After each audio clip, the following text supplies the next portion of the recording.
ਮੇਰਾ ਸਹੁਰਾ ਸਾਹਿਬ ਰਾਤ ਹੁੰਦੇ ਹੀ ਪਿੰਡ ਦੀਆਂ ਕੁਆਰੀਆਂ ਲੜਕੀਆਂ ਦੇ ਨਾਲ ਇਕੱਲੇ ਛੱਤ ਤੇ ਲਿਜਾ ਕੇ ਨਾ ਜਾਣੇ ਕਿਹੜਾ ਅਜਿਹਾ ਕੰਮ ਕਰਦੇ ਕਿ ਉਹ ਲੜਕੀਆਂ ਬਹੁਤ ਖੁਸ਼ੀ-ਖੁਸ਼ੀ ਵਾਪਸ ਆਉਂਦੀਆਂ ਤੇ ਫਿਰ ਅਗਲੇ ਦਿਨ ਉਹਨਾਂ ਦਾ ਵਿਆਹ ਬਹੁਤ ਚੰਗੀ ਜਗ੍ਹਾ ਹੋ ਜਾਂਦਾ। ਲੇਕਿਨ ਮੇਰੇ ਸਹੁਰਾ ਸਾਹਿਬ ਦਾ ਹੁਲੀਆ ਬਹੁਤ ਖਰਾਬ ਹੁੰਦਾ।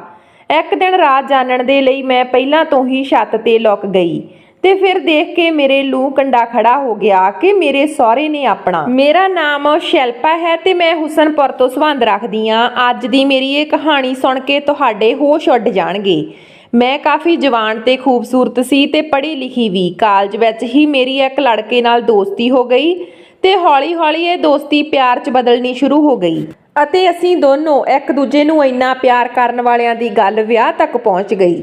ਮੈਂ ਆਪਣੀ ਮਾਤਾ-ਪਿਤਾ ਦੀ ਇਕਲੌਤੀ ਬੇਟੀ ਸੀ ਤੇ ਮੇਰੇ ਪਿਤਾ ਦੀ ਮੌਤ ਕਾਫੀ ਸਾਲ ਪਹਿਲਾਂ ਹੋ ਚੁੱਕੀ ਸੀ। ਮੇਰੀ ਮਾਂ ਬਿਮਾਰ ਰਹਿੰਦੀ ਸੀ, ਇਸ ਲਈ ਮੇਰੀ ਮਾਂ ਚਾਹੁੰਦੀ ਸੀ ਕਿ ਮੇਰਾ ਵਿਆਹ ਜਲਦ ਤੋਂ ਜਲਦ ਹੋ ਜਾਵੇ। ਮੇਰੀ ਮਾਂ ਨੇ ਮੇਰੇ ਲਈ ਰਿਸ਼ਤੇ ਤਲਾਸ਼ ਕਰਨੇ ਸ਼ੁਰੂ ਕਰ ਦਿੱਤੇ, ਪਰ ਜਦੋਂ ਮੈਂ ਉਸ ਲੜਕੇ ਨੂੰ ਕਿਹਾ ਕਿ ਤੂੰ ਮੇਰੇ ਘਰ ਰਿਸ਼ਤਾ ਭੇਜੀ, ਮੇਰੀ ਮਾਂ ਮੇਰੇ ਲਈ ਰਿਸ਼ਤਾ ਤਲਾਸ਼ ਕਰ ਰਹੀ ਆ, ਤਾਂ ਮੇਰੇ ਹੋਣ ਵਾਲੇ ਪਤੀ ਨੇ ਆਪਣੇ ਘਰੋਂ ਰਿਸ਼ਤਾ ਭੇਜ ਦਿੱਤਾ। ਇਸ ਤਰ੍ਹਾਂ ਅਸੀਂ ਦੋਨਾਂ ਦੀ ਫੈਮਿਲੀ ਦੀ ਰਜ਼ਾਮੰਦੀ ਨਾਲ ਵਿਆਹ ਹੋ ਗਿਆ। ਮੇਰੀ ਜ਼ਿੰਦਗੀ ਬਹੁਤ ਚੰਗੀ ਗੁਜ਼ਰ ਰਹੀ ਸੀ। ਮੇਰਾ ਵਿਆਹ ਹੁਸਨਪੁਰ ਵਿੱਚ ਹੋ ਗਿਆ। ਮੇਰੇ ਪਤੀ ਦੀ ਨੌਕਰੀ ਵੀ ਚੰਗੀ ਸੀ, ਉਹ ਸ਼ਹਿਰ ਵਿੱਚ ਕੰਮ ਕਰਿਆ ਕਰਦੀ ਸੀ। ਮੇਰੇ ਸਹੁਰਾ ਘਰ ਵਿੱਚ ਮੇਰੇ ਪਤੀ ਦੇ ਇਲਾਵਾ ਤੇ ਮੇਰੇ ਸੱਸ ਸਹੁਰਾ ਸੀ, ਜਦ ਕਿ ਉਹਨਾਂ ਦੀ ਵੀ ਇੱਕ ਵੱਡੀ ਭੈਣ ਦਾ ਵਿਆਹ ਕਾਫੀ ਸਾਲ ਪਹਿਲਾਂ ਹੋ ਚੁੱਕਿਆ ਸੀ ਤੇ ਉਹ ਦੂਜੇ ਪਿੰਡ 'ਚ ਰਹਿੰਦੀ ਸੀ। ਮੇਰੀ ਨਣਦ ਸਾਡੇ ਘਰ ਕਦੇ-ਕਦੇ ਆਇਆ ਕਰਦੀ ਸੀ। ਇਸ ਤਰ੍ਹਾਂ ਹੀ ਦੇਖਦੇ-ਦੇਖਦੇ ਮੇਰੇ ਵਿਆਹ ਨੂੰ 1 ਸਾਲ ਗੁਜ਼ਰ ਗਿਆ ਤੇ ਮੈਂ ਇੱਕ ਬੇਟੀ ਨੂੰ ਜਨਮ ਦਿੱਤਾ। ਸਾਡੇ ਘਰ ਵਿੱਚ ਚਾਰੇ ਪਾਸੇ ਖੁਸ਼ਹਾਲੀ ਹੀ ਸੀ।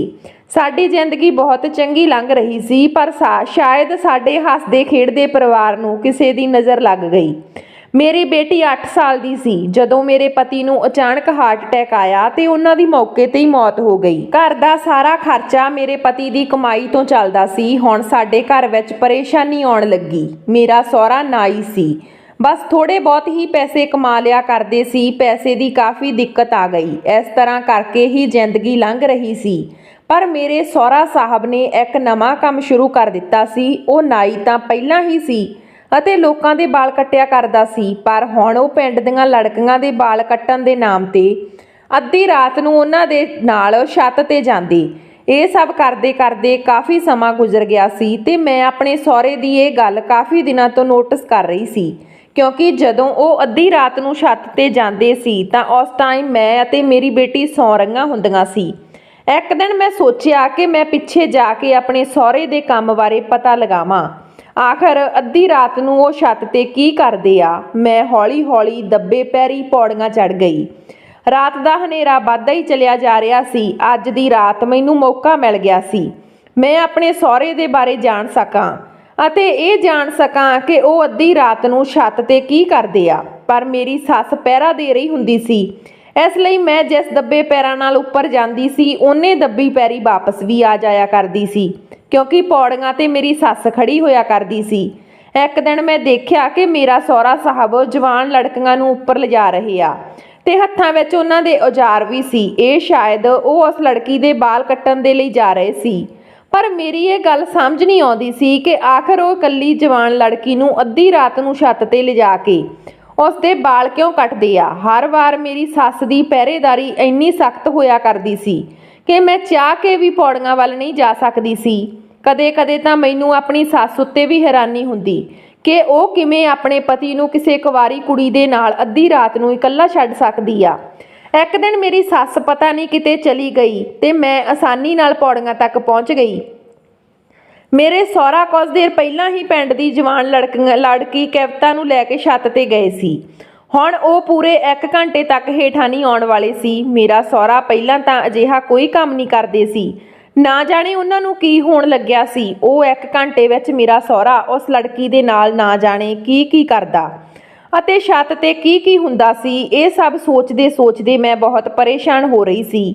ਮੇਰੇ ਸਹੁਰਾ ਸਾਹਿਬ ਜਦੋਂ ਆਪਣੀ ਦੁਕਾਨ ਤੇ ਲੋਕਾਂ ਦੇ ਵਾਲ ਕੱਟਿਆ ਕਰਦੇ ਸੀ ਤਾਂ ਉਦੋਂ ਤਾਂ ਅਜਿਹਾ ਕੁਝ ਨਹੀਂ ਕਰਿਆ ਕਰਦੇ ਸੀ, ਪਰ ਉਹਨਾਂ ਦੇ ਕੰਮ ਕਰਨ ਦਾ ਤਰੀਕਾ ਮੈਨੂੰ ਬਹੁਤ ਹੀ ਅਜੀਬ ਲੱਗਦਾ ਸੀ। ਪਰ ਨਾ ਹੀ ਤਾਂ ਮੇਰੀ ਸੱਸ ਛੱਤ ਤੇ ਜਾਂਦੀ ਸੀ ਤੇ ਨਾ ਹੀ ਉਸ ਲੜਕੀ ਦੇ ਘਰ ਵਾਲਿਆਂ ਨੂੰ ਉਸ ਦੇ ਨਾਲ ਛੱਤ ਤੇ ਜਾਣ ਦਿੱਤਾ ਜਾਂਦਾ ਸੀ।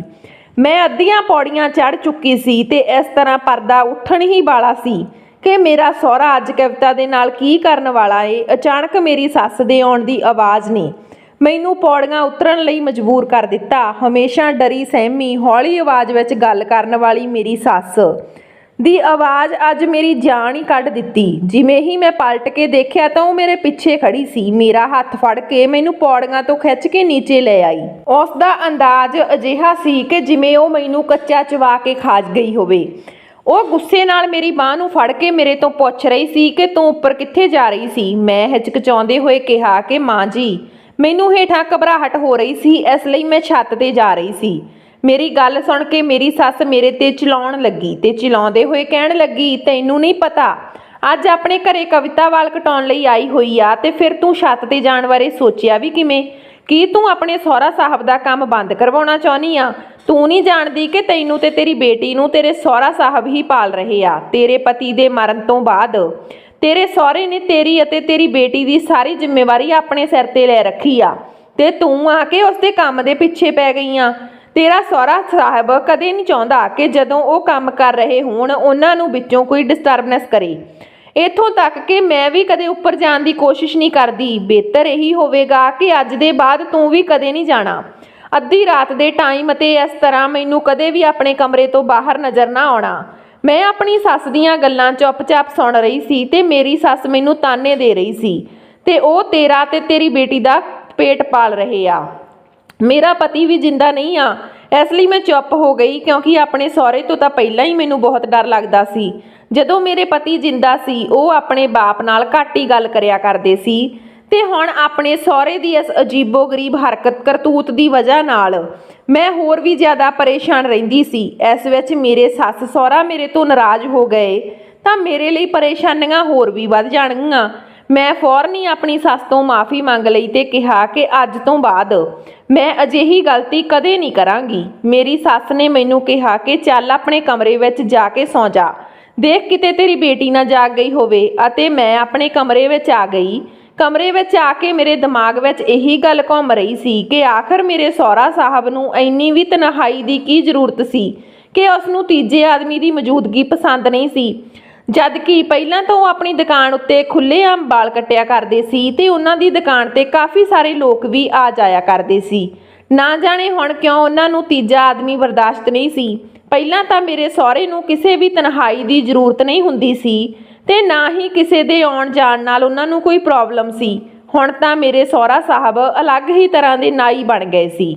ਮੇਰਾ ਸਹੁਰਾ ਸਾਹਿਬ ਮੇਰੀ ਬੇਟੀ ਨੂੰ ਵੀ ਘੱਟ ਹੀ ਪਿਆਰ ਕਰਦੇ ਸੀ। ਮੈਂ ਦੇਖਿਆ ਸੀ ਕਿ ਦੂਜਿਆਂ ਦੇ ਦਾਦਾ ਅਤੇ ਪੋਤੀਆਂ ਨੂੰ ਬੜਾ ਲਾਡ ਲਡਾਉਂਦੇ ਆ, ਪਰ ਮੇਰੇ ਸਹੁਰਾ ਸਾਹਿਬ ਤਾਂ ਮੇਰੀ ਬੇਟੀ ਉੱਤੇ ਪਾਬੰਦੀਆਂ ਹੀ ਲਗਾਇਆ ਕਰਦੇ ਸੀ।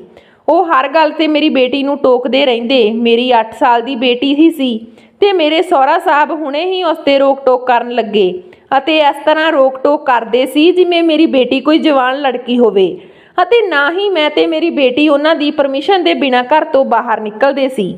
ਕਦੇ-ਕਦੇ ਤਾਂ ਮੈਂ ਹੁਣ ਇਸ ਪਾਬੰਦੀਆਂ ਤੋਂ ਖਿੱਝ ਗਈ ਸੀ। ਮੇਰਾ ਦਿਲ ਕਰਦਾ ਸੀ ਕਿ ਮੈਂ ਕਿਸੇ ਤਰ੍ਹਾਂ ਇਸ ਘਰ ਤੋਂ ਜਾਨ ਛੁਡਾ ਲਵਾਂ, ਪਰ ਮੇਰੀ ਇਸ ਘਰ ਤੋਂ ਕਦੇ ਵੀ ਜਾਨ ਨਹੀਂ ਛੁੱਟ ਸਕਦੀ ਸੀ ਕਿਉਂਕਿ ਮੇਰੀ ਮਾਂ ਹੀ ਸੀ ਮੇਰੀ ਜ਼ਿੰਦਗੀ ਵਿੱਚ ਜੋ ਮੇਰੇ ਵਿਆਹ ਤੋਂ ਬਾਅਦ ਦੁਨੀਆ ਨੂੰ ਛੱਡ ਕੇ ਚਲੀ ਗਈ ਸੀ। ਮੇਰੇ ਵਿਆਹ ਤੋਂ ਬਾਅਦ ਉਹਨਾਂ ਦੀ ਤਬੀਅਤ ਖਰਾਬ ਰਹਿੰਦੀ ਸੀ। ਹੁਣ ਮੇਰਾ ਇਸ ਦੁਨੀਆ 'ਚ ਕੋਈ ਨਹੀਂ ਸੀ ਜਿਸ ਦੇ ਕੋਲ ਜਾ ਕੇ ਮੈਂ ਆਪਣਾ ਦੁੱਖ ਵੰਡਾ ਸਕਾਂ। ਮਹੀਨੇ ਵਿੱਚ 2-3 ਵਾਰ ਮੇਰੇ ਸਹੁਰਾ ਸਾਹਿਬ ਰਾਤ ਨੂੰ ਇਹ ਕੰਮ ਕਰਿਆ ਕਰਦੇ ਸੀ ਤੇ ਲੜਕੀਆਂ ਦੇ ਵਾਲ ਕੱਟਿਆ ਕਰਦੇ ਸੀ ਤੇ ਸਾਡੇ ਘਰ ਦੀ ਛੱਤ ਤੇ ਹੀ ਇਹ ਕੰਮ ਕਰਿਆ ਕਰਦੇ ਸੀ। ਬਾਕੀ ਸਾਰਾ ਦਿਨ ਉਹ ਘਰ ਵਿੱਚ ਹੀ ਰਹਿਣ ਲੱਗੇ ਸੀ। ਹੁਣ ਉਹਨਾਂ ਦੀ ਦੁਕਾਨ ਤੇ ਜਾਣਾ ਵੀ ਘੱਟ ਕਰ ਦਿੱਤਾ ਸੀ। ਜਦੋਂ ਵੀ ਮੇਰੇ ਪਤੀ ਦੀ ਮੌਤ ਹੋਈ ਸੀ ਸਾਡੇ ਘਰ ਦੀ ਸਾਰੀ ਜ਼ਿੰਮੇਵਾਰੀ ਮੇਰੇ ਸਹੁਰਾ ਸਾਹਿਬ ਤੇ ਆ ਗਈ ਸੀ। ਇਸ ਕਰਕੇ ਮੇਰੇ ਸਹੁਰਾ ਸਾਹਿਬ ਮੇਰੀ ਬੇਟੀ ਤੇ ਪੂਰਾ ਹੱਕ ਜਮਾਉਂਦੇ ਸੀ ਤੇ ਮੇਰੀ ਸੱਸ ਸਹੁਰੇ ਦੇ ਵਿਆਹ ਨੂੰ ਕਾਫੀ ਟਾਈਮ ਹੋ ਗਿਆ ਸੀ, ਪਰ ਫਿਰ ਵੀ ਮੇਰੀ ਸੱਸ ਆਪਣੇ ਪਤੀ ਤੋਂ ਡਰੀ ਸਹਿਮੀ ਰਹਿੰਦੀ ਸੀ ਜਿਵੇਂ ਉਹਨਾਂ ਨੂੰ ਕਿਸੇ ਗੱਲ ਦਾ ਡਰ ਹੋਵੇ। ਪਰ ਮੈਂ ਤਾਂ ਬਹੁਤ ਹੀ ਹੱਸਣ ਬੋਲਣ ਵਾਲੀ ਔਰਤ ਸੀ ਤੇ ਆਪਣੇ ਸਹੁਰੇ ਨਾਲ ਗੱਲ ਕਰਨ ਦੀ ਕੋਸ਼ਿਸ਼ ਕਰਦੀ ਸੀ, ਪਰ ਮੇਰੇ ਸਹੁਰਾ ਸਾਹਿਬ ਦਾ ਤਾਂ ਮੂਡ ਹਮੇਸ਼ਾ ਖਰਾਬ ਹੀ ਰਹਿੰਦਾ ਸੀ। ਇਸ ਲਈ ਮੈਂ ਉਹਨਾਂ ਨਾਲ ਜ਼ਿਆਦਾ ਗੱਲ ਨਾ ਕਰ ਪਾਉਂਦੀ ਤੇ ਆਪਣੀ ਸੱਸ ਨਾਲ ਕਾਫੀ ਗੱਲਾਂ ਕਰ ਲਿਆ ਕਰਦੀ ਸੀ। ਮੇਰੀ ਸੱਸ ਨੂੰ ਮੇਰੇ ਸਾਹਮਣੇ ਚਿਲਾਉਂਦੇ ਹੋਏ ਦੇਖ ਕੇ ਮੈਂ ਕਾਫੀ ਦੁੱਖ ਹੁੰਦਾ ਸੀ ਜਦ ਕਿ ਮੇਰੇ ਸਹੁਰੇ ਦੇ ਅੱਗੇ ਮੇਰੀ ਸੱਸ ਦੀ ਜਾਨ ਨਿਕਲ ਜਾਂਦੀ ਸੀ। ਮੇਰੇ ਵਿਆਹ ਤੋਂ ਬਾਅਦ ਮੈਂ ਹੁਣ ਤੱਕ ਦੇਖਿਆ ਸੀ ਕਿ ਉਹਨਾਂ ਨੇ ਕਦੇ ਵੀ ਆਪਣੇ ਪਤੀ ਨਾਲ ਨਜ਼ਰ ਮਿਲਾ ਕੇ ਗੱਲ ਨਹੀਂ ਕੀਤੀ ਸੀ, ਬਲਕਿ ਚੁੱਪ ਕਰਕੇ ਉਹਨਾਂ ਦੇ ਹੁਕਮ ਦੇ ਅੱਗੇ ਸਿਰ ਝੁਕਾ ਲੈਂਦੀ ਸੀ। ਜੋ ਵੀ ਸੀ, ਪਰ ਮੈਨੂੰ ਆਪਣੇ ਸਹੁਰਾ ਸਾਹਿਬ ਇੱਕ ਅੱਖ ਨਹੀਂ ਪਾਉਂਦੇ ਸੀ, ਕਿਉਂਕਿ ਉਹਨਾਂ ਦੀ ਵਜ੍ਹਾ ਨਾਲ ਮੇਰੀ ਬੱਚੀ ਦਾ ਬਚਪਨ ਜਵਾਨ ਲੜਕੀਆਂ ਦੀ ਤਰ੍ਹਾਂ ਲੰਘ ਰਿਹਾ ਸੀ। ਮੇਰੇ ਸਹੁਰਾ ਦੇ ਕੰਮ ਦੀ ਵਜ੍ਹਾ ਨਾਲ ਮੇਰੀ ਬੇਟੀ ਨੂੰ ਵੀ ਪਤਾ ਲੱਗਣ ਲੱਗਾ, ਕਿਉਂਕਿ ਹੁਣ ਉਹ ਵੱਡੀ ਹੋ ਰਹੀ ਸੀ ਤੇ ਉਸ ਨੂੰ ਵੀ ਥੋੜੀ ਥੋੜੀ ਸਮਝ ਆ ਗਈ ਸੀ। ਆਖਿਰ ਉਸਦੇ ਦਾਦਾ ਕੀ ਕੰਮ ਕਰਨ ਲੱਗੇ ਹਨ। ਕਦੇ ਕਦੇ ਤਾਂ ਉਹ ਮੈਨੂੰ ਪੁੱਛਦੀ ਕਿ ਮਾਂ, ਦਾਦਾ ਲੜਕੀਆਂ ਦੇ ਵਾਲ ਕਿਉਂ ਕੱਟਦੇ ਆ। ਇਹ ਗੱਲ ਤਾਂ ਮੈਂ ਵੀ ਨੋਟ ਕਰਦੀ ਕਿ ਮੇਰੇ ਸਹੁਰਾ ਸਿਰਫ ਉਹਨਾਂ ਲੜਕੀਆਂ ਦੇ ਵਾਲ ਕੱਟਦੇ ਆ ਜੋ ਬਾਲਗ ਹੋ ਜਾਇਆ ਕਰਦੀਆਂ। ਇਹ ਗੱਲ ਤਾਂ ਮੈਨੂੰ ਬਹੁਤ ਪਰੇਸ਼ਾਨ ਕਰਨ ਲੱਗੀ। ਇਸ ਤਰ੍ਹਾਂ ਹੀ ਕਾਫੀ ਟਾਈਮ ਗੁਜ਼ਰ ਗਿਆ ਤੇ ਮੈਂ ਇਸ ਸੱਚਾਈ ਦਾ ਪਤਾ ਨਾ ਲਗਾ ਪਾ ਰਹੀ ਸੀ ਤੇ ਮੇਰੇ ਸਹੁਰਾ ਸਾਹਿਬ ਸਾਰੇ ਪਿੰਡ ਵਿੱਚ ਮਸ਼ਹੂਰ ਹੋ ਗਏ ਸੀ। ਸੁਣਿਆ ਸੀ ਕਿ ਮੇਰੇ ਸਹੁਰਾ ਅੱਜ ਇਸ ਕੁੜੀ ਦੇ ਵਾਲ ਕੱਟਦੇ ਆ, ਉਹ ਕੁੜੀ ਦਾ ਭਾਗ ਸਵਰ ਜਾਂਦਾ। ਵਿਆਹ ਦੇ ਬਾਅਦ ਉਹ ਚੰਗੀ ਜ਼ਿੰਦਗੀ ਗੁਜ਼ਾਰਦੀ ਆ, ਇਸ ਲਈ ਲੋਕ ਖੁਸ਼ੀ-ਖੁਸ਼ੀ ਆਪਣੀ ਜਵਾਨ ਕੁੜੀ ਨੂੰ ਮੇਰੇ ਸਹੁਰੇ ਦੇ ਕੋਲ ਵਾਲ ਕਟਵਾਉਣ ਦੇ ਲਈ ਭੇਜਿਆ ਕਰਦੇ ਤਾਂ ਕਿ ਉਹਨਾਂ ਦੀਆਂ ਬੇਟੀਆਂ ਦੀ ਕਿਸਮਤ ਬਦਲ ਜਾਏ। ਲੇਕਿਨ ਇਹ ਗੱਲ ਮੇਰੀ ਸਮਝ ਤੋਂ ਬਾਹਰ ਸੀ। ਆਖਿਰ ਮੇਰੇ ਸਹੁਰੇ ਤੋਂ ਵਾਲ ਕਟਵਾਉਣ ਨਾਲ ਕਿਸੇ ਲੜਕੀ ਦਾ ਭਾਗ ਕਿਵੇਂ ਬਦਲ ਸਕਦਾ ਸੀ, ਤੇ ਉਹ ਵੀ ਅੱਧੀ ਰਾਤ ਨੂੰ ਇਕੱਲੇ। ਕਈ ਵਾਰ ਤਾਂ ਮੈਂ ਹਕੀਕਤ ਨੂੰ ਜਾਣਨ ਦੀ ਕੋਸ਼ਿਸ਼ ਵੀ ਕੀਤੀ, ਪਰ ਕਦੇ ਵੀ ਮੈਨੂੰ ਇਹ ਜਾਣਨ ਦਾ ਮੌਕਾ ਨਹੀਂ ਮਿਲਿਆ, ਕਿਉਂਕਿ ਜਦੋਂ ਵੀ ਮੇਰਾ ਸਹੁਰਾ ਸਾਹਿਬ ਕਿਸੇ ਲੜਕੀ ਦੇ ਵਾਲ ਕੱਟਣ ਦੇ ਲਈ ਛੱਤ ਤੇ ਲਿਜਾਂਦੇ ਤਾਂ ਮੇਰੀ ਸੱਸ ਪੌੜੀਆਂ ਤੇ ਪਹਿਰੇਦਾਰੀ ਕਰਨਾ ਸ਼ੁਰੂ ਕਰ ਦਿੰਦੀ ਅਤੇ ਕਿਸੇ ਨੂੰ ਵੀ ਛੱਤ ਤੇ ਨਾ ਜਾਣ ਦਿੰਦੀ। ਇੱਕ ਦਿਨ ਸਾਡੇ ਗਵਾਂਢੀਆਂ ਦੀ ਰਹਿਣ ਵਾਲੀ ਲੜਕੀ ਬਾਲਗ ਹੋਈ ਤਾਂ ਪਿੰਡ ਦੀਆਂ ਦੂਜੀਆਂ ਲੜਕੀਆਂ ਦੀ ਤਰ੍ਹਾਂ ਉਸ ਨੂੰ ਵੀ ਮੇਰੇ ਸਹੁਰੇ ਦੇ ਕੋਲ ਲਿਆਂਦਾ ਗਿਆ। ਮੈਂ ਇਹ ਸੋਚ ਕੇ ਖੁਸ਼ ਹੋ ਗਈ ਕਿ ਚਲੋ ਇਹ ਤਾਂ ਗਵਾਂਢ ਦੀ ਲੜਕੀ ਆ। ਅਗਲੀ ਸਵੇਰ ਮੈਂ ਉਸਦੇ ਘਰ ਜਾ ਕੇ ਉਸਦੇ ਬਾਰੇ ਵਿੱਚ ਗੱਲ ਕਰੂੰਗੀ ਤਾਂ ਮੈਨੂੰ ਪਤਾ ਚੱਲ ਜਾਵੇਗਾ ਕਿ ਮੇਰੇ ਸਹੁਰੇ ਨੇ ਉਸਦੇ ਨਾਲ ਛੱਤ ਤੇ ਜਾ ਕੇ ਕੀ ਕੀਤਾ। ਇਸ ਤਰ੍ਹਾਂ ਨਾਲ ਉਸਦੇ ਵਾਲ ਕੱਟੇ। ਪਰ ਅਗਲੇ ਦਿਨ ਜਦੋਂ ਮੈਂ ਚੋਰੀ ਛੁਪੇ ਗਵਾਂਢੀਆਂ ਦੇ ਘਰ ਗਈ ਤਾਂ ਮੈਂ ਉਸ ਲੜਕੀ ਨਾਲ ਗੱਲ ਕਰਨ ਦੀ ਕੋਸ਼ਿਸ਼ ਕੀਤੀ, ਪਰ ਉਹ ਲੜਕੀ ਬਿਲਕੁਲ ਚੁੱਪ ਸੀ। ਉਸਦੀ ਮਾਂ ਵੀ ਮੈਨੂੰ ਕੁਝ ਦੱਸਣ ਦੇ ਲਈ ਤਿਆਰ ਨਹੀਂ ਹੋ ਰਹੀ ਸੀ। ਮੇਰੇ ਸਵਾਲ ਕਰਨ ਤੇ ਉਸ ਲੜਕੀ ਨੇ ਕਈ ਜਵਾਬ ਨਾ ਦਿੱਤਾ, ਬਲਕਿ ਜਿੰਨੀ ਦੇਰ ਮੈਂ ਉਹਨਾਂ ਦੇ ਘਰ ਬੈਠੀ ਰਹੀ ਮੈਂ ਹੈਰਾਨ ਸੀ ਕਿ ਇੰਨੀ ਸ਼ਰਾਰਤੀ ਅਤੇ ਚੁਲਬਲੀ ਲੜਕੀ ਨੂੰ ਅਚਾਨਕ ਕੀ ਹੋ ਗਿਆ। ਉਸ ਦੀ ਮਾਂ ਨੇ ਵੀ ਮੈਨੂੰ ਕੁਝ ਨਾ ਦੱਸਿਆ। ਘਰ ਆ ਕੇ ਇਹੀ ਗੱਲ ਬਾਰੇ ਮੈਂ ਸੋਚਣ ਲੱਗੀ, ਆਖਰ ਇਹ ਸਭ ਕੀ ਹੋ ਰਿਹਾ ਸੀ। ਆਖਰ ਉਹ ਲੜਕੀ ਤੇ ਉਸ ਦੀ ਮਾਂ ਮੈਨੂੰ ਕੁਝ ਦੱਸਣ ਦੇ ਲਈ ਤਿਆਰ ਕਿਉਂ ਨਹੀਂ ਸੀ, ਜਦ ਕਿ ਮੇਰੀ ਬੇਟੀ ਵੀ ਮੇਰੇ ਨਾਲ ਗਈ ਸੀ। ਉਸਨੇ ਮੈਨੂੰ ਕਿਹਾ ਕਿ ਪਾਇਲ ਦੀਦੀ ਇੰਨਾ ਚੁੱਪ ਕਿਉਂ ਬੈਠੀ ਸੀ ਤੇ ਤੁਸੀਂ ਉਸ ਨੂੰ ਜੋ ਕੁਝ ਵੀ ਪੁੱਛਿਆ ਉਸਨੇ ਉਸ ਦਾ ਜਵਾਬ ਕਿਉਂ ਨਹੀਂ ਦਿੱਤਾ। ਮੈਂ ਆਪਣੀ ਬੇਟੀ ਨੂੰ ਬਹਾਨਾ ਬਣਾ ਦਿੱਤਾ ਕਿ ਬੇਟੀ ਉਹ ਜਵਾਨ ਹੋ ਰਹੀ ਆ, ਅਜਿਹੀਆਂ ਲੜਕੀਆਂ ਵਿੱਚ ਬਹੁਤ ਜ਼ਿਆਦਾ ਬਦਲਾਵ ਆ ਜਾਂਦਾ, ਇਸ ਲਈ ਉਹ ਵੀ ਆਪਣੀ ਮਾਂ ਦੇ ਕਹਿਣ ਤੇ ਚੁੱਪਚਾਪ ਬੈਠੀ ਹੋਵੇਗੀ। ਹੁਣ ਤਾਂ ਸ਼ਾਇਦ ਉਸ ਦੀ ਸਿਰ ਤੇ ਵਾਲ ਵੀ ਨਹੀਂ ਸੀ, ਸ਼ਾਇਦ ਇਸ ਲਈ ਉਹ ਝਿਜਕ ਰਹੀ ਹੋਵੇਗੀ। ਮੇਰੀ ਗੱਲ ਸੁਣ ਕੇ ਮੇਰੀ ਬੇਟੀ ਰਿਲੈਕਸ ਹੋ ਗਈ, ਕਿਉਂਕਿ ਮੇਰੀ ਬੇਟੀ ਗਵਾਂਢੀਆਂ ਦੀ ਪਾਇਲ ਦੀ ਛੋਟੀ ਭੈਣ ਦੇ ਨਾਲ ਖੇਡਣ ਦੇ ਲਈ ਜਾਂਦੀ ਸੀ, ਜਦ ਕਿ 15 ਸਾਲ ਦੀ ਪਾਇਲ ਬਹੁਤ ਅਲੱਗ ਹੀ ਲੱਗ ਰਹੀ ਸੀ। ਪਰ ਮੈਨੂੰ ਕੀ ਪਤਾ ਸੀ ਕਿ ਆਖਿਰ ਉਸ ਦੀ ਚੁੱਪੀ ਦੇ ਪਿੱਛੇ ਰਾਜ ਕੀ ਆ। ਜਦੋਂ ਕਾਫੀ ਟਾਈਮ ਤੱਕ ਇਹ ਸਭ ਕੁਝ ਚੱਲਦਾ ਰਿਹਾ, ਕਈ ਵਾਰ ਤਾਂ ਮੈਂ ਆਪਣੀ ਬੇਟੀ ਨੂੰ ਵੀ ਛੱਤ ਉੱਤੇ ਦੇਖਣ ਲਈ ਭੇਜ ਦਿੰਦੀ, ਪਰ ਮੇਰੀ ਬੇਟੀ ਨੂੰ ਵੀ ਸੱਸ ਡਾਂਟ ਕੇ ਭਜਾ ਦਿੰਦੀ ਤੇ ਮੇਰੀ ਬੇਟੀ ਨੂੰ ਵੀ ਇਹੀ ਕਿਹਾ ਕਰਦੀ ਕਿ ਤੂੰ ਆਪਣੇ ਦਾਦਾ ਦੇ ਕੰਮ ਵਿੱਚ ਦਖਲਅੰਦਾਜ਼ੀ ਨਾ ਦਿਆ ਕਰ। ਸ਼ੁਰੂ ਵਿੱਚ ਤਾਂ ਮੈਨੂੰ ਆਪਣੀ ਸੱਸ ਦੀਆਂ ਇਹ ਗੱਲਾਂ ਸਮਝ ਤੋਂ ਪਰੇ ਲੱਗਦੀਆਂ ਸੀ, ਪਰ ਫਿਰ ਵੀ ਕਦੇ-ਕਦੇ ਮੈਂ ਇਹ ਸਭ ਸੋਚਿਆ ਕਰਦੀ ਕਿ ਮੈਂ ਇੱਕ ਵਿਧਵਾ ਔਰਤ ਹਾਂ ਜਿਸ ਨੂੰ ਪੁੱਛਣ ਵਾਲਾ ਕੋਈ ਹੋਰ ਨਹੀਂ। ਇਹ ਸਭ ਵਿੱਚ ਮੇਰੇ ਸੱਸ ਸਹੁਰਾ ਹੀ ਆ ਜੋ ਹਰ ਵਕਤ ਮੇਰੇ ਨਾਲ ਖੜੇ ਰਹਿੰਦੇ ਆ। ਮੈਂ ਆਪਣੀ ਬੇਟੀ ਨੂੰ ਆਪਣਾ ਸਹਾਰਾ ਬਣਾਉਣਾ ਚਾਹੁੰਦੀ ਸੀ। ਮੈਂ ਆਪਣੀ ਬੇਟੀ ਨੂੰ ਪੜ੍ਹਾਉਣਾ ਚਾਹੁੰਦੀ ਸੀ, ਪੜ੍ਹਾ ਲਿਖਾ ਕੇ ਕਾਮਯਾਬ ਬਣਾਉਣਾ ਚਾਹੁੰਦੀ ਸੀ। ਆਖਰ ਮੈਂ ਕਦੋਂ ਤੱਕ ਆਪਣੇ ਸਹੁਰੇ ਦੀ ਕਮਾਈ ਤੇ ਰਹਿੰਦੀ।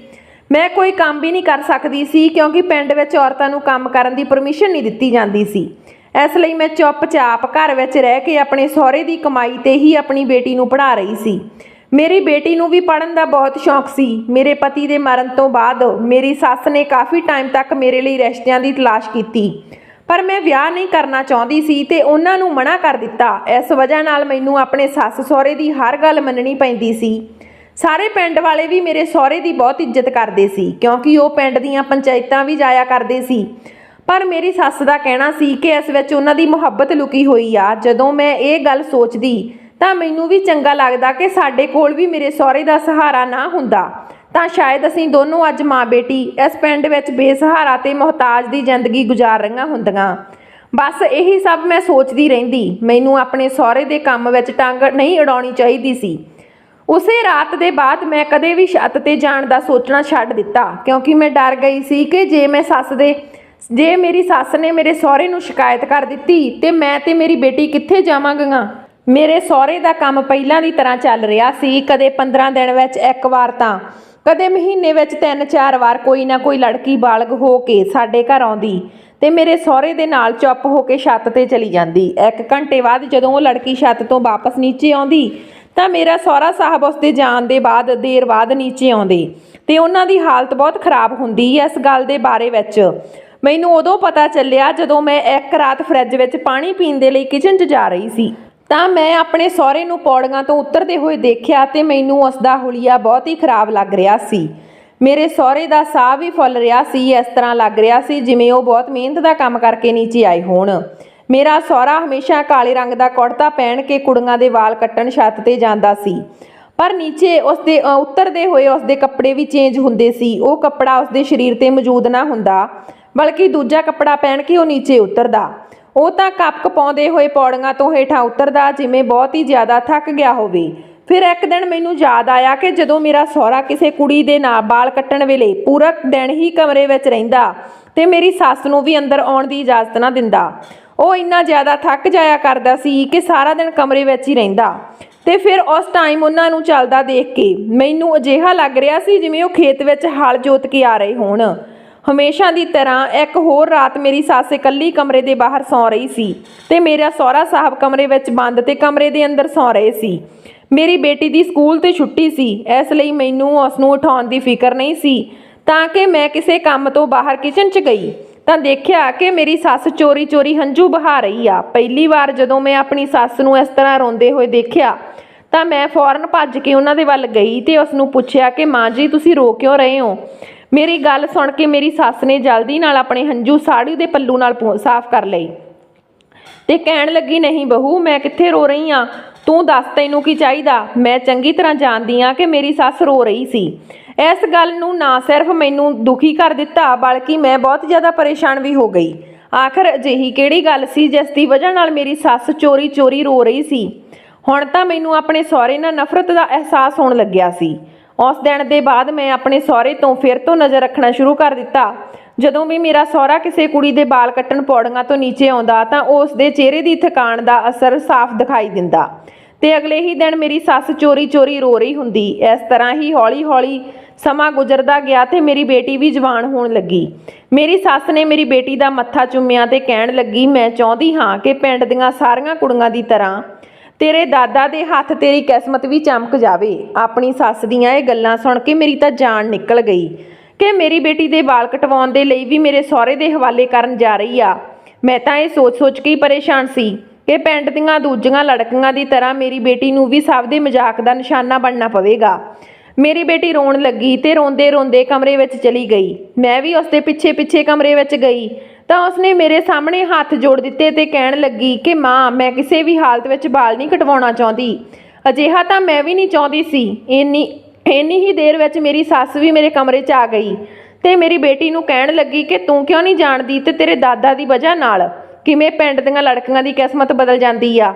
ਜਿਸ ਦੇ ਵੀ ਵਾਲ ਅੱਜ ਤੱਕ ਤੇਰੇ ਦਾਦਾ ਜੀ ਨੇ ਕੱਟੇ ਆ, ਕੁਝ ਹੀ ਦਿਨਾਂ ਵਿੱਚ ਉਸ ਦਾ ਵਿਆਹ ਬਹੁਤ ਧੂਮਧਾਮ ਨਾਲ ਹੋ ਗਿਆ ਤੇ ਬਹੁਤ ਹੀ ਚੰਗੀ ਜਗ੍ਹਾ ਉਹਨਾਂ ਦਾ ਵਿਆਹ ਹੋਇਆ। ਐਵੇਂ ਤਾਂ ਨਹੀਂ ਪਿੰਡ ਵਾਲੇ ਆਪਣੀਆਂ ਬੇਟੀਆਂ ਨੂੰ ਤੇਰੇ ਦਾਦਾ ਦੇ ਹਵਾਲੇ ਕਰਕੇ ਜਾਂਦੇ। ਜਦੋਂ ਉਹ ਤੇਰੇ ਦਾਦਾ ਜੀ ਤੋਂ ਇਸ ਕੰਮ ਲਈ ਫਾਇਦਾ ਉਠਾ ਸਕਦੇ ਆ ਤੇ ਫਿਰ ਆਪਾਂ ਘਰ ਵਾਲੇ ਕਿਉਂ ਨਹੀਂ। ਤੇ ਤੂੰ ਸਾਡੇ ਘਰ ਦੀ ਬੇਟੀ ਆ। ਮੈਂ ਆਪਣੀ ਸੱਸ ਨੂੰ ਮਨਾ ਕੀਤਾ, ਪਰ ਮੇਰੇ ਲੱਖ ਮਨਾ ਕਰਨ ਤੇ ਵੀ ਮੇਰੀ ਸੱਸ ਨੇ ਮੇਰੇ ਸਹੁਰੇ ਨੂੰ ਬੁਲਾਇਆ ਤੇ ਉਸ ਨੂੰ ਕਿਹਾ ਕਿ ਅੱਜ ਦੀ ਰਾਤ ਤੁਸੀਂ ਆਪਣੀ ਪੋਤੀ ਦੇ ਵਾਲ ਕੱਟਣੇ ਹਨ। ਇਹ ਸੁਣਦੇ ਹੀ ਮੇਰੇ ਸਹੁਰੇ ਦੇ ਚਿਹਰੇ ਦਾ ਰੰਗ ਫਿੱਕਾ ਪੈ ਗਿਆ। ਉਹ ਕਹਿਣ ਲੱਗੇ, ਆਪਣੀ ਪੋਤੀ ਵੀ ਬਾਲਗ ਹੋ ਗਈ ਆ। ਮੇਰੀ ਸੱਸ ਮੁਸਕਰਾਉਂਦੇ ਹੋਏ ਕਹਿਣ ਲੱਗੀ, ਹਾਂ, ਹੁਣ ਮੇਰੀ ਆਪਣੀ ਪੋਤੀ ਦੀ ਵਾਰੀ ਆ। ਆਪਾਂ ਤਾਂ ਇਸ ਦਾ ਵਿਆਹ ਬੜੀ ਧੂਮਧਾਮ ਨਾਲ ਚੰਗੀ ਜਗ੍ਹਾ ਕਰਾਂਗੇ ਅਤੇ ਇਸ ਦੇ ਵਾਲਾਂ ਉੱਤੇ ਜੇ ਤੁਹਾਡਾ ਹੱਥ ਲੱਗ ਗਿਆ ਤਾਂ ਇਸ ਦੀ ਕਿਸਮਤ ਚਮਕ ਉੱਠੇਗੀ। ਇਹ ਕਹਿ ਕੇ ਮੇਰੀ ਸੱਸ ਨੇ ਮੇਰੀ ਬੇਟੀ ਨੂੰ ਮੇਰੇ ਸਹੁਰੇ ਦੇ ਨਾਲ ਛੱਤ ਤੇ ਭੇਜ ਦਿੱਤਾ। ਮੈਂ ਆਪਣੀ ਬੇਟੀ ਨੂੰ ਰੋਕਣ ਦੀ ਬਹੁਤ ਕੋਸ਼ਿਸ਼ ਕਰ ਰਹੀ ਸੀ, ਪਰ ਮੇਰੀ ਸੱਸ ਜ਼ਬਰਦਸਤੀ ਉਸ ਨੂੰ ਛੱਤ ਤੇ ਛੱਡ ਕੇ ਵਾਪਸ ਆ ਗਈ। ਮੈਂ ਆਪਣੀ ਸੱਸ ਦੇ ਅੱਗੇ ਹੱਥ ਜੋੜੇ ਖੜੀ ਸੀ, ਉਸ ਦੇ ਅੱਗੇ ਮਿੰਨਤਾਂ ਕਰ ਰਹੀ ਸੀ ਕਿ ਮੇਰੀ ਬੇਟੀ ਦੇ ਵਾਲ ਨਾ ਕੱਟੋ ਤੇ ਮੇਰੀ ਬੇਟੀ ਵੀ ਬਹੁਤ ਰੋ ਰਹੀ ਸੀ ਕਿਉਂਕਿ ਉਹ ਗੰਜਾ ਨਹੀਂ ਹੋਣਾ ਚਾਹੁੰਦੀ ਸੀ। ਮੈਂ ਆਪਣੀ ਬੇਟੀ ਦੇ ਲਈ ਬਹੁਤ ਜ਼ਿਆਦਾ ਪਰੇਸ਼ਾਨ ਹੋ ਰਹੀ ਸੀ। ਤੇ ਬਸ ਰੋਈ ਜਾ ਰਹੀ ਸੀ। ਮੇਰੀ ਸੱਸ ਬਸ ਸਮਝਾ ਰਹੀ ਸੀ ਕਿ ਰੋਣ ਦਾ ਕੋਈ ਫਾਇਦਾ ਨਹੀਂ, ਤੂੰ ਆਪਣੀ ਬੇਟੀ ਦੇ ਫਾਇਦੇ ਦੇ ਬਾਰੇ ਸੋਚ ਕੇ ਜੇ ਤੇਰੀ ਬੇਟੀ ਦਾ ਵਿਆਹ ਕਿਸੇ ਚੰਗੇ ਪਰਿਵਾਰ 'ਚ ਹੋ ਜਾਵੇਗਾ ਤਾਂ ਤੇਰੇ ਪਤੀ ਦੀ ਆਤਮਾ ਨੂੰ ਵੀ ਸ਼ਾਂਤੀ ਮਿਲੇਗੀ। ਆਖਿਰ ਉਸ ਦੀ ਇਕਲੌਤੀ ਬੇਟੀ ਦੀ ਜ਼ਿੰਦਗੀ ਦਾ ਸਵਾਲ ਆ। ਮੈਂ ਆਪਣੀ ਸੱਸ ਨੂੰ ਕਿਹਾ ਕਿ ਇਹ ਸਭ ਮਨਘੜਤ ਗੱਲਾਂ ਹਨ ਤੇ ਮੈਂ ਇਹਨਾਂ ਗੱਲਾਂ ਤੇ ਯਕੀਨ ਨਹੀਂ ਕਰਦੀ। ਥੋੜੀ ਦੇਰ ਬਾਅਦ ਮੇਰੀ ਬੇਟੀ ਰੋਂਦੀ ਹੋਈ ਮੈਨੂੰ ਆ ਕੇ ਲਿਪਟ ਗਈ। ਮੈਂ ਦੇਖਿਆ ਕਿ ਮੇਰੀ ਬੇਟੀ ਦੇ ਵਾਲ ਸਹੀ ਸਲਾਮਤ ਸੀ।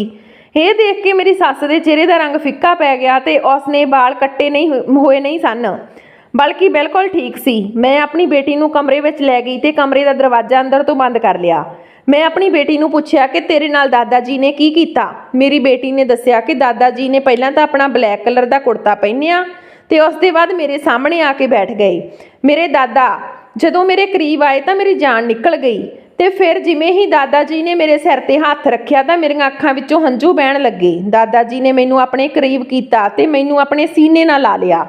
ਮਾਂ, ਮੈਨੂੰ ਅਜਿਹਾ ਲੱਗ ਰਿਹਾ ਸੀ ਜਿਵੇਂ ਮੇਰਾ ਦਮ ਘੁੱਟ ਜਾਵੇਗਾ, ਕਿਉਂਕਿ ਦਾਦਾ ਜੀ ਨੇ ਮੈਨੂੰ ਬਹੁਤ ਮਜ਼ਬੂਤੀ ਨਾਲ ਫੜਿਆ ਹੋਇਆ ਸੀ। ਤੇ ਫਿਰ ਮੈਨੂੰ ਮਹਿਸੂਸ ਹੋਇਆ ਕਿ ਦਾਦਾ ਜੀ ਦੇ ਗਰਮ-ਗਰਮ ਹੰਝੂ ਮੇਰੀਆਂ ਗੱਲਾਂ ਉੱਤੇ ਆਣ ਡਿੱਗੇ। ਮੈਂ ਹੈਰਾਨ ਹੋ ਗਈ ਤੇ ਦਾਦਾ ਜੀ ਨੂੰ ਕਹਿਣ ਲੱਗੀ, ਤੁਸੀਂ ਰੋ ਕਿਉਂ ਰਹੇ ਹੋ?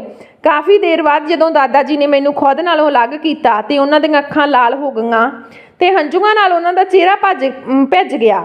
ਤੇ ਜ਼ਿਆਦਾ ਨਹੀਂ, ਮੈਨੂੰ ਉਹਨਾਂ ਨੇ ਸਿਰਫ ਇੱਕ ਗੱਲ ਹੀ ਦੱਸੀ ਆ ਜਿਸ ਨੂੰ ਸੁਣ ਕੇ ਮੇਰੇ ਹੋਸ਼ ਉੱਡ ਗਏ। ਦਾਦਾ ਜੀ ਨੇ ਮੈਨੂੰ ਦੱਸਿਆ ਕਿ ਮੇਰੀ ਬੇਟੀ, ਮੈਂ ਤੇਰੇ ਵਾਲ ਨਹੀਂ ਕੱਟ ਸਕਦਾ, ਮੈਂ ਤੇਰੇ ਨਾਲ ਕੁਝ ਗਲਤ ਨਹੀਂ ਕਰ ਸਕਦਾ, ਤੂੰ ਮੇਰਾ ਆਪਣਾ ਖੂਨ ਆ, ਤੂੰ ਮੇਰੇ ਇਕਲੌਤੇ ਬੇਟੇ ਦੀ ਨਿਸ਼ਾਨੀ ਆ, ਤੇਰੀ ਚਾਹਤ ਮੇਰੇ ਘਰ ਦੀ ਛੱਤ ਆ। ਮਾਂ, ਦਾਦਾ ਜੀ ਦੀਆਂ ਗੱਲਾਂ ਮੈਨੂੰ ਬਿਲਕੁਲ ਸਮਝ ਨਹੀਂ ਆ ਰਹੀਆਂ ਸੀ, ਪਰ ਦਾਦਾ ਜੀ ਦੇ ਸ਼ਬਦਾਂ ਨੇ ਮੈਨੂੰ ਚੌਂਕਣ ਤੇ ਮਜਬੂਰ ਕਰ ਦਿੱਤਾ। ਮੈਂ ਦਾਦਾ ਜੀ ਨੂੰ ਕਿਹਾ ਕਿ ਆਖਰ ਤੁਸੀਂ ਕੀ ਕਰਨਾ ਚਾਹੁੰਦੇ ਹੋ? ਤਾਂ ਦਾਦਾ ਜੀ ਨੇ ਮੈਨੂੰ ਵਾਪਸ ਤੁਹਾਡੇ ਕੋਲ ਆਉਣ ਲਈ ਕਹਿ ਦਿੱਤਾ ਤੇ ਕਹਿਣ ਲੱਗੇ, ਤੂੰ ਵਾਪਸ ਆਪਣੀ ਮਾਂ ਦੇ ਕੋਲ ਚਲੀ ਜਾ ਤੇ ਆਪਣੀ ਮਾਂ ਨੂੰ ਕਹਿਣਾ ਕਿ ਦਾਦਾ ਜੀ ਮੇਰੇ ਵਾਲ ਨਹੀਂ ਕੱਟ ਰਹੇ। ਤੇ ਮੈਂ ਤੁਹਾਡੇ ਕੋਲ ਭੱਜੀ ਆਈ। ਆਪਣੀ ਬੇਟੀ ਦੀਆਂ ਸਾਰੀਆਂ ਗੱਲਾਂ ਸੁਣ ਕੇ ਮੈਨੂੰ ਬਹੁਤ ਹੈਰਾਨੀ ਹੋਈ ਤੇ ਮੈਂ ਆਪਣੇ ਸਹੁਰੇ ਦੇ ਕਮਰੇ ਵੱਲ ਚੱਲ ਪਈ। ਮੇਰੀ ਬੇਟੀ ਵੀ ਮੇਰੇ ਨਾਲ ਹੀ ਸੀ। ਜਦੋਂ ਮੈਂ ਆਪਣੇ ਸਹੁਰੇ ਦੇ ਕਮਰੇ ਵਿੱਚ ਗਈ ਤਾਂ ਮੇਰੇ ਸਹੁਰਾ ਸਾਹਿਬ ਮੇਰੀ ਸੱਸ ਦੇ ਪੈਰਾਂ 'ਚ ਬੈਠੇ ਉੱਚੀ-ਉੱਚੀ ਰੋ ਰਹੇ ਸੀ। ਮੇਰੀ ਸੱਸ ਤੋਂ ਮਾਫੀ ਮੰਗ ਰਹੇ ਸੀ। ਮੇਰੀ ਸੱਸ ਵੀ ਸਿਸਕ ਕੇ ਰੋ ਰਹੀ ਸੀ। ਇਹ ਸਭ ਦੇਖ ਕੇ ਮੈਂ ਪਰੇਸ਼ਾਨ ਹੋ ਗਈ ਤੇ ਉਹਨਾਂ ਦੋਹਾਂ ਨੂੰ ਪੁੱਛਣ ਲੱਗੀ ਕਿ ਮਸਲਾ ਕੀ ਆ, ਮੈਨੂੰ ਵੀ ਪਤਾ ਲੱਗੇ। ਤੁਸੀਂ ਦੋਨੋਂ ਕਿੰਨੀ ਦੇਰ ਤੋਂ ਇੱਕ ਦੂਜੇ ਦੇ ਕੋਲ ਬੈਠੇ ਰੋ ਰਹੇ ਹੋ? ਮੇਰੇ ਸਹੁਰੇ ਨੇ ਜਦੋਂ ਮੇਰੀਆਂ ਤੇ ਮੇਰੀ ਬੇਟੀ ਦੀਆਂ ਅੱਖਾਂ ਵਿੱਚ ਹੰਝੂ ਦੇਖੇ ਤਾਂ ਉਹ ਮੈਨੂੰ ਕਰੀਬ ਆ ਕੇ ਕਹਿਣ ਲੱਗੇ, ਅੱਜ ਮੈਂ ਤੈਨੂੰ ਇੱਕ ਸੱਚਾਈ ਦੇ ਬਾਰੇ ਦੱਸਣਾ ਚਾਹੁੰਦਾ ਤੇ ਤੁਹਾਡੇ ਸਾਹਮਣੇ ਇੱਕ ਰਾਜ਼ ਖੋਲ੍ਹਣਾ ਚਾਹੁੰਦਾ ਜਿਸ ਨੂੰ ਸੁਣ ਕੇ ਤੁਹਾਡਾ ਸਰੀਰ ਕੰਬਣ ਲੱਗ ਜਾਵੇਗਾ। ਮੇਰੇ ਸਹੁਰੇ ਨੇ ਜਦੋਂ ਮੈਨੂੰ ਰੋਂਦੇ ਹੋਏ ਦੇਖਿਆ ਤਾਂ ਅੱਜ ਤੋਂ ਕੋਈ ਸਾਲ ਪਹਿਲਾਂ ਦੀ ਗੱਲ ਆ। ਮੈਂ ਇਸ ਪਿੰਡ ਦੇ ਚੌਧਰੀ ਦਾ ਖਾਸ ਨਾਈ ਸੀ ਤੇ ਮੈਂ ਸਿਰਫ ਚੌਧਰੀ ਦੇ ਹੀ ਵਾਲ ਕੱਟਿਆ ਕਰਦਾ ਸੀ। ਪਿੰਡ ਦਾ ਚੌਧਰੀ ਬਹੁਤ ਅਜਾਸ ਕਿਸਮ ਦਾ ਆਦਮੀ ਸੀ ਤੇ ਉਸ ਦੀ ਆਦਤ ਮੈਨੂੰ ਬਿਲਕੁਲ ਵੀ ਪਸੰਦ ਨਹੀਂ ਸੀ, ਪਰ ਮੇਰੀ ਮਜਬੂਰੀ ਸੀ, ਮੈਨੂੰ ਇਹ ਨੌਕਰੀ ਕਰਨੀ ਪੈ ਰਹੀ ਸੀ। ਅਤੇ ਫਿਰ ਇੱਕ ਦਿਨ ਪਿੰਡ ਦੇ ਚੌਧਰੀ ਨੇ ਮੈਨੂੰ ਨੌਕਰੀ ਤੋਂ ਕੱਢ ਕੇ ਇੱਕ ਨਵਾਂ ਕੰਮ ਸੌਂਪ ਦਿੱਤਾ, ਪਰ ਜੋ ਕੰਮ ਉਸਨੇ ਮੈਨੂੰ ਦੱਸਿਆ ਉਹ ਕੰਮ ਕਰਨ ਨੂੰ ਮੈਂ ਤਿਆਰ ਨਹੀਂ ਸੀ ਤੇ ਉਸਦੇ ਘਰ ਤੋਂ ਕੰਮ ਹੀ ਛੱਡ ਦਿੱਤਾ ਸੀ। ਉਸ ਦੇ ਬਾਅਦ ਮੈਂ ਪਿੰਡ ਵਿੱਚ ਆਪਣੀ ਦੁਕਾਨ ਖੋਲ੍ਹ ਲਈ ਸੀ। ਜਦੋਂ ਮੇਰਾ ਬੇਟਾ ਕਮਾਉਂਦਾ ਸੀ ਤਾਂ ਮੈਨੂੰ ਇੰਨੀ ਪਰੇਸ਼ਾਨੀ ਨਹੀਂ ਹੁੰਦੀ ਸੀ। ਚੌਧਰੀ ਮੈਨੂੰ ਦੁਕਾਨ ਤੇ ਆ ਕੇ ਬਹੁਤ ਪਰੇਸ਼ਾਨ ਕਰਿਆ ਕਰਦਾ ਤੇ ਮੈਨੂੰ ਇਸ ਕੰਮ ਲਈ ਰਜ਼ਾਮੰਦ ਕਰਨਾ ਚਾਹੁੰਦਾ ਸੀ, ਲੇਕਿਨ ਮੈਂ ਉਸਦੇ ਇਸ ਘਿਨਾਉਣੇ ਕੰਮ ਵਿੱਚ ਕਦੇ ਵੀ ਸਾਥ ਨਹੀਂ ਦੇਣਾ ਚਾਹੁੰਦਾ ਸੀ। ਤੇ ਇੱਕ ਦਿਨ ਅਜਿਹਾ ਹੋਇਆ ਕਿ ਮੇਰਾ ਬੇਟਾ ਇਸ ਦੁਨੀਆ ਤੋਂ ਚਲਿਆ ਗਿਆ। ਘਰ ਦੀ ਸਾਰੀ ਜ਼ਿੰਮੇਵਾਰੀ ਮੇਰੇ ਸਿਰ ਤੇ ਆ ਗਈ। ਚੌਧਰੀ ਨੇ ਮੇਰਾ ਜੀਣਾ ਦੁੱਭਰ ਕਰ ਦਿੱਤਾ। ਇਹ ਗੱਲ ਮੈਂ ਕਦੇ ਬੇਟੇ ਨੂੰ ਵੀ ਨਹੀਂ ਦੱਸੀ ਸੀ। ਉਹ ਚਾਹੁੰਦਾ ਸੀ ਕਿ ਮੈਂ ਕਿਸੇ ਵੀ ਤਰ੍ਹਾਂ ਉਸ ਦੀ ਗੱਲ ਮੰਨ ਲਾਂ, ਜੋ ਉਹ ਕਹਿੰਦਾ ਉਹ ਕਰਨਾ ਸ਼ੁਰੂ ਕਰ ਦੇਵਾਂ। ਮੈਂ ਬਹੁਤ ਖੁਦਾਰ ਆਦਮੀ ਸੀ, ਉਸ ਦੀ ਗੱਲ ਨਹੀਂ ਮੰਨਣਾ ਚਾਹੁੰਦਾ ਸੀ। ਭਲੇ ਹੀ ਮੈਂ ਉਸ ਦੇ ਘਰੋਂ ਕੰਮ ਕਰਨਾ ਛੱਡ ਦਿੱਤਾ ਅਤੇ ਜਦੋਂ ਮੈਂ ਆਪਣੀ ਖੁਦ ਦੀ ਦੁਕਾਨ ਕਰ ਲਈ ਤਾਂ ਉਹ ਮੈਨੂੰ ਦੁਕਾਨ ਤੇ ਆ ਕੇ ਤੰਗ ਕਰਨ ਲੱਗਿਆ। ਮੇਰੇ ਬੇਟੇ ਦੀ ਕਮਾਈ ਚੰਗੀ ਸੀ, ਉਸ ਦੇ ਨਾਲ ਘਰ ਦਾ ਸਾਰਾ ਖਰਚ ਚੱਲੀ ਜਾਂਦਾ ਸੀ। ਇਸ ਲਈ ਮੈਂ ਚੌਧਰੀ ਦੇ ਤੰਗ ਕਰਨ ਦੀ ਗੱਲ ਨਾਲ ਆਪਣੇ ਦਿਮਾਗ ਵਿੱਚ ਕਿਸੇ ਤਰ੍ਹਾਂ ਦਾ ਬੋਝ ਨਹੀਂ ਪਾਇਆ ਸੀ।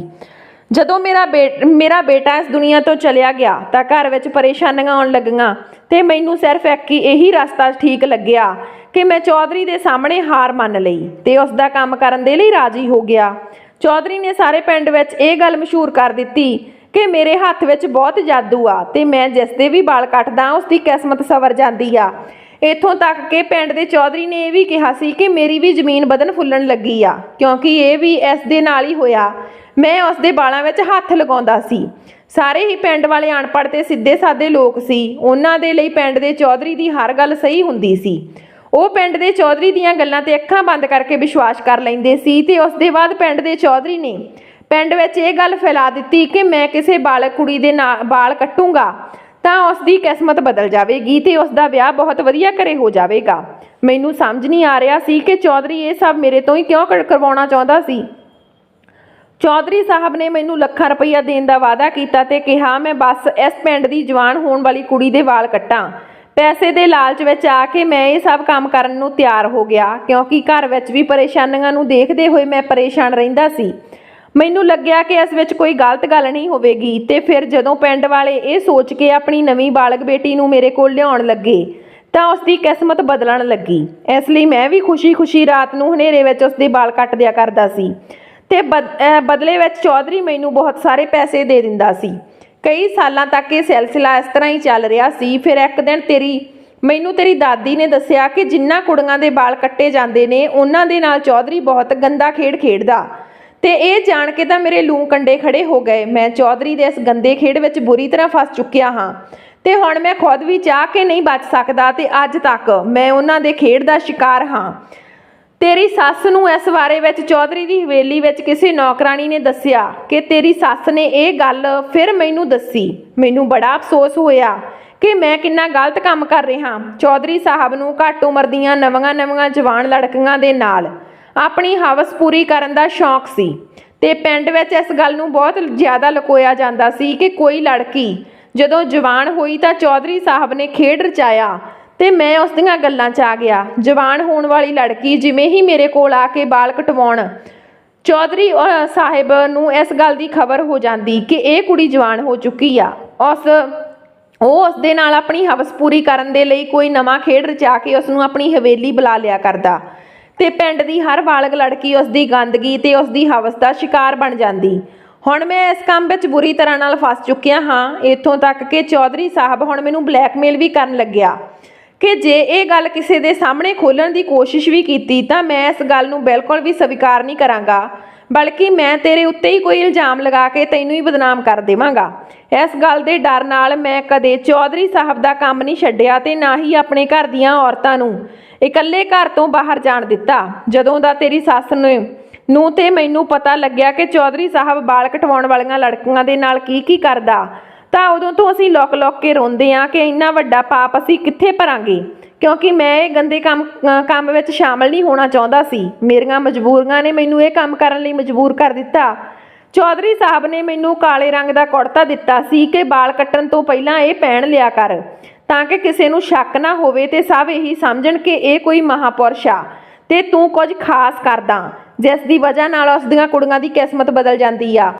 ਤੇ ਚੌਧਰੀ ਲੜਕੀਆਂ ਨੂੰ ਆਪਣੀ ਹਵਸ ਦਾ ਨਿਸ਼ਾਨਾ ਬਣਾਉਣ ਤੋਂ ਕੁਝ ਦਿਨਾਂ ਬਾਅਦ ਹੀ ਉਸ ਦਾ ਵਿਆਹ ਆਪਣੇ ਕਿਸੇ ਮਾਸੂਮ ਨੌਕਰ ਨਾਲ ਕਰਵਾ ਦਿੰਦਾ ਤੇ ਉਸ ਨੌਕਰ ਨੂੰ ਢੇਰ ਸਾਰੇ ਪੈਸੇ ਵੀ ਦੇ ਦਿੰਦਾ। ਇਸ ਤਰ੍ਹਾਂ ਉਹ ਲੜਕੀਆਂ ਦੀ ਜ਼ਿੰਦਗੀ ਸਵਰ ਜਾਂਦੀ ਸੀ। ਚੌਧਰੀ ਕੋਲ ਪੈਸੇ ਦੀ ਕੋਈ ਕਮੀ ਨਹੀਂ ਸੀ, ਇਸ ਲਈ ਆਪਣੀ ਯਾਸ਼ੀ ਤੇ ਅੱਖਾਂ ਬੰਦ ਕਰਕੇ ਪੈਸੇ ਲਟਾਉਂਦਾ ਸੀ। ਮੈਂ ਉਸ ਦੇ ਹੱਥਾਂ ਦੀ ਕਠਪੁਤਲੀ ਬਣ ਚੁੱਕਿਆ, ਪਰ ਮੈਂ ਆਪਣੇ ਪੋਤੀ ਦੇ ਵਾਲ ਕੱਟ ਕੇ ਚੌਧਰੀ ਸਾਹਿਬ ਕੋਲ ਇਹ ਖਬਰ ਨਹੀਂ ਪਹੁੰਚਾਉਣਾ ਚਾਹੁੰਦਾ ਕਿ ਮੇਰੀ ਪੋਤੀ ਬਾਲਗ ਹੋ ਗਈ ਆ। ਮੈਂ ਜਾਣਦਾ ਕਿ ਉਹ ਜ਼ਾਲਮ ਇਨਸਾਨ ਆ ਤੇ ਮੈਂ ਆਪਣੀ ਪੋਤੀ ਨੂੰ ਵੀ ਨਹੀਂ ਬਚਾ ਸਕਦਾ।